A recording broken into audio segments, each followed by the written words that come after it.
Need to replace the burn pot on your King KP130? US Stove calls it the burn pot assembly, and this is the easiest part on the whole stove to change.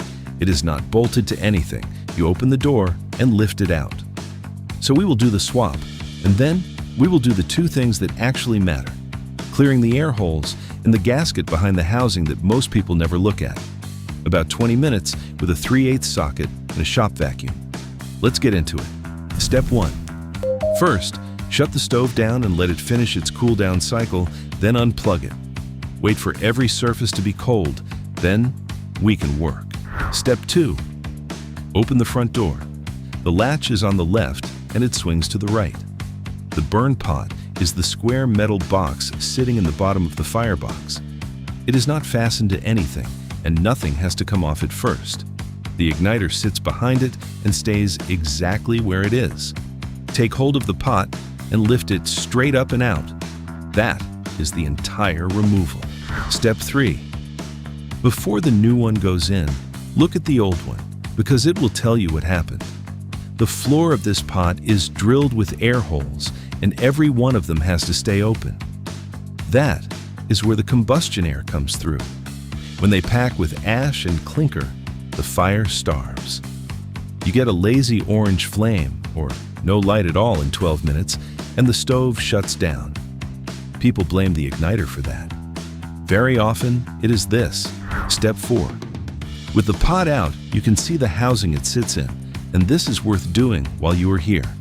There is one bolt down inside the housing near the back. A 3/8 socket takes it out, and the housing lifts away. Behind it is a flat gasket against the back wall of the firebox. It peels off by hand. If yours is cracked or crumbling, that is air leaking in where it should not, and a new one costs very little. Step 5. New gasket flat against the back wall, housing back in, and that one bolt snug. Then the new pot drops into the housing the same way the old one came out. One thing to check as it goes down: there is a round opening in the back wall of the pot, and it has to line up with the igniter behind it. Seat the pot square, and it does. Sitting proud or cocked, it does not. Now, let's make sure it's working.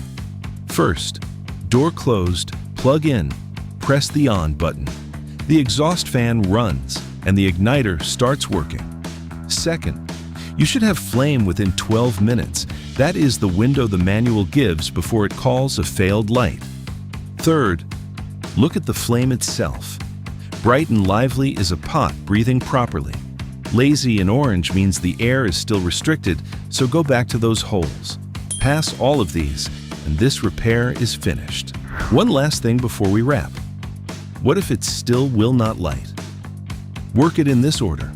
First, pull the pot back out and check it is seated square, with that opening lined up behind it. A pot sitting proud is the most common thing to get wrong here.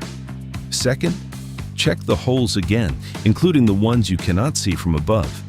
Clinker sets hard, and a vacuum will not always lift it. The third, if the pot is clean and seated and you still have no fire in 12 minutes, then it is the igniter or the draft behind it, and those are different repairs. Clear all three, and the fault is upstream of this part. That's it. Everything we used is linked in the description below. If this video helped you out, please hit like and subscribe, and check out these other videos. Thanks for watching.